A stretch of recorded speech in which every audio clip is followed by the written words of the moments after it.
Hello नमस्कार, मैं हूं दीपक और आप देख रहे हैं डीएसके टॉक्स। बिग बॉस 17 का कल रात का एपिसोड जब शुरू हुआ था तो मेकर्स ने गाना प्ले करा था कि है अगर दुश्मन दुश्मन जमाना गम नहीं कोई आए हम किसी से कम नहीं। जबकि टेक्निकली इस एपिसोड के स्टार्ट में जो गाना प्ले होना चाहिए था वो गाना इस तरह से होना था कि भोली सूरत दिल के खोटे नाम बड़े और दर्शन छोटे।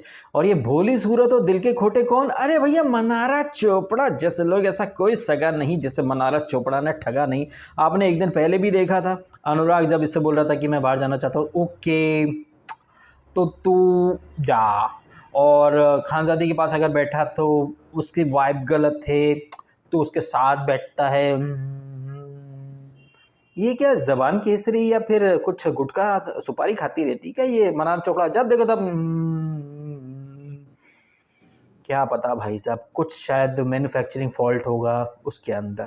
एनीवेज, तो ये जो एपिसोड शुरू होता है तो यहाँ पर आप देखते हैं कि नॉमिनेशन टास्क शुरू हो जाती है। बाइक वाला कुछ सेटअप था जहाँ पर सबसे पहले तो ये बिग बॉस जो कि एक दिन पहले बोल रहे थे इसे अनुराग से कि अब आर पार की लड़ाई होगी, लेकिन यहाँ पर हमने तो यहाँ पर जंग का बिगुल बजाया और आप जंग से हटने की बात कर रहे हैं। एनीवेज, अब चूंकि आपने फैसला कर ही लिया है बाहर जाने का और अनुराग भी बोलता है कि उसे फैमिली की बड़ी चिंता हो रही, तो बिग बॉस एग्जैक्टली वो जाना चाहेगा। Feel like Exactly, Big Boss. I feel like I want to go. Yes, Big Boss. I feel like ये feel like बहुत करता है। अब यहाँ पर बिग बॉस ने ये जो 3-4 दिन में फैसला लेने की जो पीपड़ी बजाई है इसको भी समझ लीजिए। ये क्या है कि 3-4 दिन कुछ नहीं, वीकेंड का वार आएगा। वहाँ पर सलमान खान के सामने अनुराग की पेशी होगी। वहाँ पर सलमान खान पहले तो 17 तरह की बातें सुनाएंगे। उसके बाद जब अनुराग बोलेगा कि मैं जाना चाहता हूँ, क्या क्विटर बनना चाहते हो क्या यार? अपने फैंस को यही मैसेज देना चाहते हो क्या यार? अरे यहाँ पर फंस गए हो तो लड़ो और उसके बाद स्ट्रॉन्ग बन करके उभर के आओ। याद है ना आपको पिछले सीजन में MC स्टैन ने भी बोला था मेरे को नहीं रहने का इधर, क्या विषय है, क्या बोलती पब्लिक है, बोले तो तकलीफ, क्या विषय है, मेरे को नहीं रहने का इधर। कितनी बार MC स्टैन ने भी बोला था कि उसको बाहर जाना। अच्छा, एक कनेक्शन आपको यहाँ पर दिखाई दे रहा है। MC स्टैन को भी काफ़ी टाइम तक नॉमिनेशन में रखा था बिग बॉस ने एक पनिशमेंट के तौर पर, और उसके भी बाहर एक हार्डकोर फैन फॉलोइंग थी और वो हर बार नॉमिनेशन से बचता रहा था। वो बार बार बोलता था कि उसको बाहर जाना है, Big Boss open the door, I want to go home. But Salman Khan और बिग बॉस एक ही पीपड़ी बजाते थे कि अपने फैंस को यही आप साइड दिखाना चाहते हो क्या? हूबहू वही वाला पैटर्न है यार। MC स्टैन और ये अनुराग दोनों ही खाम नॉमिनेशन के झंझट में पड़े रहे, दोनों ही बाहर जाने की बातें करते हैं और दोनों को ही बिग बॉस रोकना चाहता है। क्योंकि बिग बॉस अगर वाकई में इन लोगों को निकालना चाहता तो भाई निकालने के लिए कोई ज़्यादा लफड़े नहीं होते, क्योंकि जो भी प्रोसीडिंग्स होती हैं, जो भी लीगल चीज़ें होती हैं वो तो बाहर जा कर के कर सकते ना। चाहता बिग बॉस तो ऑन द स्पॉट खोल सकता था दरवाजा, लेकिन नहीं, वीकेंड का वार में बस इसी के ऊपर सारा एपिसोड घुमा दिया जाएगा और किसने क्या नॉमिनेट करा है, कौन क्या, ये सारी चीज़ें इग्नोर कर दी जाएंगी। और ये मनारा चोपड़ा जो कि नागिन का कौन सा सीजन आने वाला है यार? कितने सीजन आ चुके हैं नागिन के? 6-7, मतलब जो भी सीजन आएगा उसके लिए नागिन तो बाय डिफॉल्ट मिल चुकी है मेकर्स को। क्या नागिन, इच्छाधारी नागिन है भाई साहब, मुंह बनाने वाली नागिन है, जुबान केसरी वाली नागिन है ये मनारा चोपड़ा। खैर, यहाँ पर जब ये टास्क शुरू होती है तो सबसे पहले तो बिग बॉस यहाँ पर बाइक पर बिठा देते हैं। एक तरह से बिग बॉस ये बताना चाह रहा था अनुराग को कि देखो अनुराग, हम सब आपके लिए कर रहे हैं, आप बाइकर हो तो बाइक वाला सेटअप है, आपको हमने मुखिया बना करके बिठा दिया है।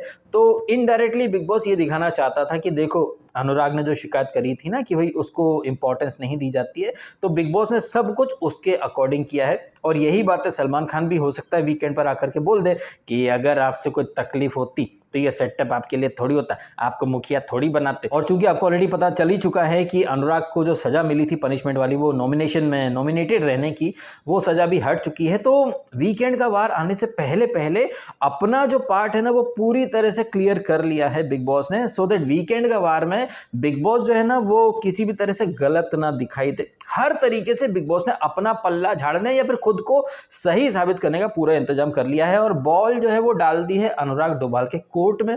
अब वो वीकेंड पर क्या डिसाइड करता है, क्या डिसाइड नहीं करता, वो तो खैर वीकेंड के बारे में पता चलेगा। लेकिन यहाँ पर जब ये अनुराग को मुखिया बना करके बिठा देते हैं और बाइक के पीछे कुछ कितने 7 और थी वो छोटी छोटी बाइक के छोटे छोटे बच्चे। अब बिग बॉस बोलता है कि आपको ये जो बाइक के जो बच्चे हैं इन पर खड़े होना है और नॉमिनेट होना है और 6 बार बाइक की आवाज़ आएगी, एक एक करके आपको नॉमिनेट करना है। तो अनुराग जो है वो सबसे पहले नॉमिनेट करता है रिंकू जी को। रिंकू जी नॉमिनेट करती हैं बिक्कू जी को, बिक्कू जी नॉमिनेट करते हैं निल्लू जी को, निल्लू जी नॉमिनेट करते हैं अंकु जी को, अंकु जी नॉमिनेट करते हैं मन्नू जी को, और मन्नू जी नॉमिनेट करती हैं अपने भैयू जी को, यानी कि अरुण अचानक भयानक उर्फ हैदराबादी मियाँ को। और हैदराबादी मियाँ के क्या गुर्दे छिल जाते हैं मियाँ। उसके बाद जिस तरह से बोलते कि अन्ना अन्ना बोल के गन्ना गुजर दिया, ऐसा कैसे किया। वही मनारा के अपने अलग ही जस्टिफिकेशन की मैंने तो गेम पॉइंट ऑफ व्यू से ये बोलो जुबान केसरी, मैंने तो गेम पॉइंट ऑफ व्यू के हिसाब से आपको नॉमिनेट किया है। और फिर बाद में जब अंकिता भी आती है, रिश्ते दिल से ये वो ऐसे करके निकलो, तो ये मनारा बोलती भी है कि हाँ वो फ्लिपर है। मनारा एक्चुअली में ना अपना असली चेहरा अब दिखा रही है। और यार कुछ तो ये केमिकल लोचा होता है इन नेपो किड्स में कि यार ये नेपो किड्स मुझे कभी पसंद नहीं आते।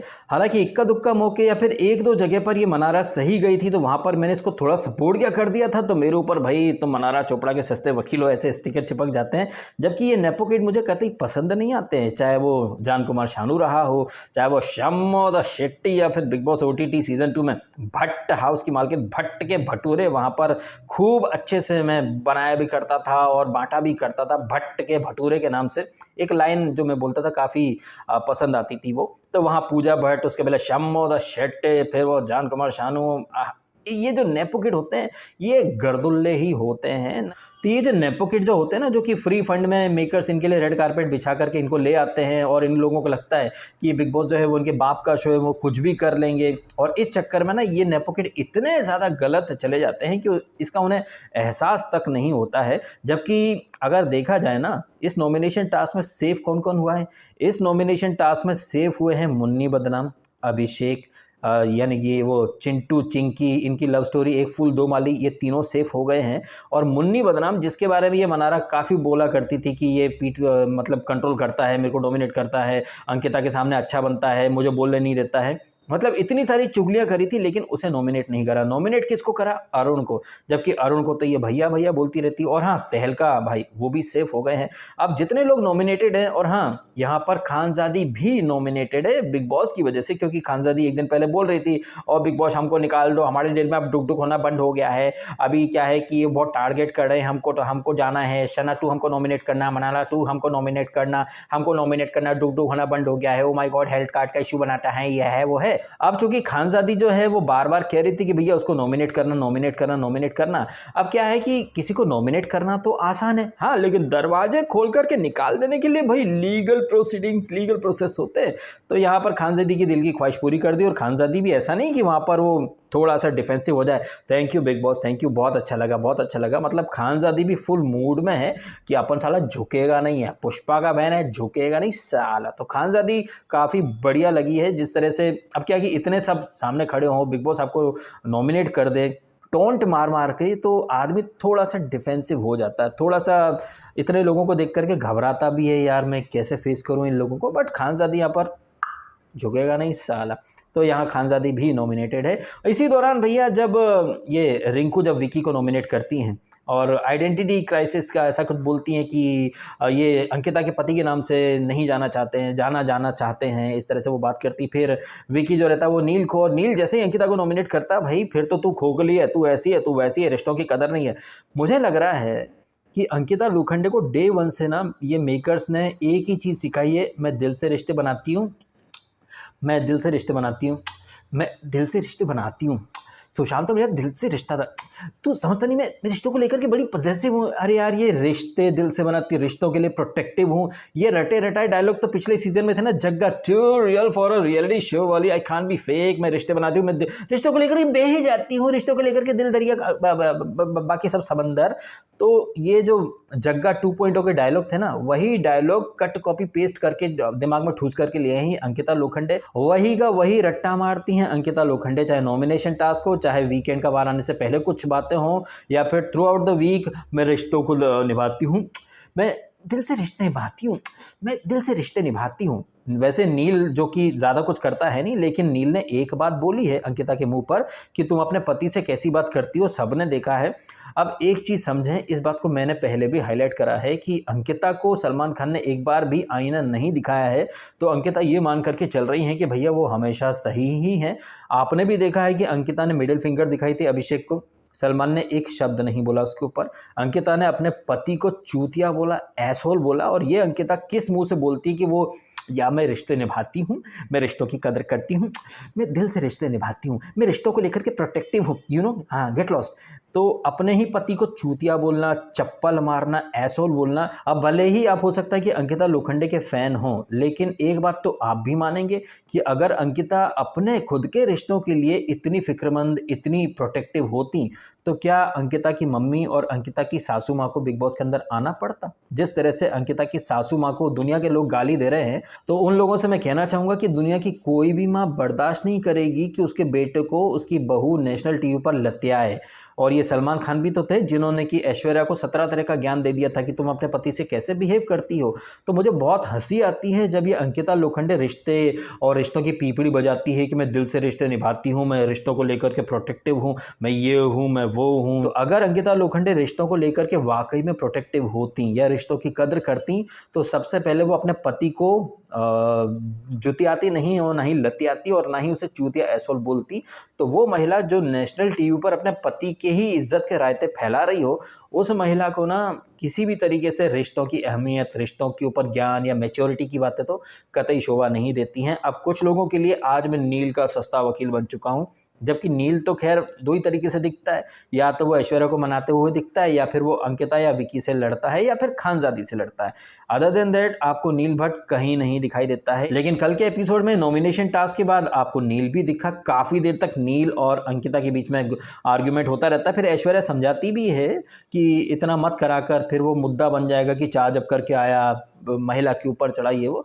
तो नील बोलता है कि आई नो माई लिमिट, मुझे मेरी लिमिट पता है, बट ठीक है, आगे से ध्यान रखूँगा। एनीवेज, नील के अलावा एक अभिषेक भी है जो कि पिछले 2-3 दिनों से इतना कोई खास नहीं दिख रहा था। बाय द वे, अभिषेक की जैकेट काफ़ी अच्छी लग रही थी जब वो स्टार्ट में पहन करके बैठा था। वैसे एक दिन पहले अभिषेक और ये विक्की जो कि मुन्नी बदनाम के बारे में बातें कर रहे थे, लेकिन आप देखें कि यार पीठ पीछे ये साथ में उठते हैं, बैठते हैं, एक दूसरे से गप्पे भी मारते हैं, बट पीठ पीछे एक दूसरे की चुगलियां भी करते फिरते हैं। एपिसोड एंड होता है तो हम देखते हैं कि अभिषेक और मनारा के बीच में आर्ग्यूमेंट होता है, जहां पर अभिषेक ने कोई गाली नहीं दी थी, अभिषेक ने कुछ घटिया लैंग्वेज में भी नहीं बोला था, बस इतना बोला था वो फ्लैप पे और दही रखा है, मनारा तू ले लेना प्लीज़।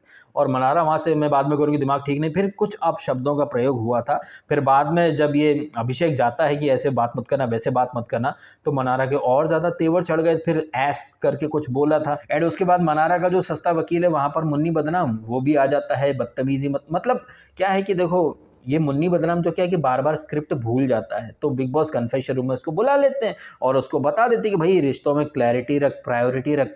प्रायोरिटी और क्लैरिटी से मतलब है कि मुन्नी बदनाम यानी कि अंग्रेजी की गाली तो हिंदी की गाली के साथ चिपक के रहे और उसको सपोर्ट कर। तो इसको हिंदी की गाली को ज़्यादा कुछ करने की ज़रूरत तो है नहीं, और एक कंफर्ट जोन टाइप का उसको मिल भी चुका है, क्योंकि वो जानती है कि सलमान खान उसको मैक्स टू मैक्स क्या बोलेंगे, इतना ही बोलेंगे कि भैया सीनियर की इज्जत करो, ये करो, वो करो। उसके अलावा तो वो कुछ भी बोलेगी तो अरे यार मैं आपको क्या बोलूँ यार, प्रियंका चोपड़ा को भी तो मुँह दिखाना है, परिणीति को भी तो मुँह दिखाना है। अच्छा, परिणीति चोपड़ा से एक आउट ऑफ सिलेबस वाली मैं बात करना चाहता हूँ।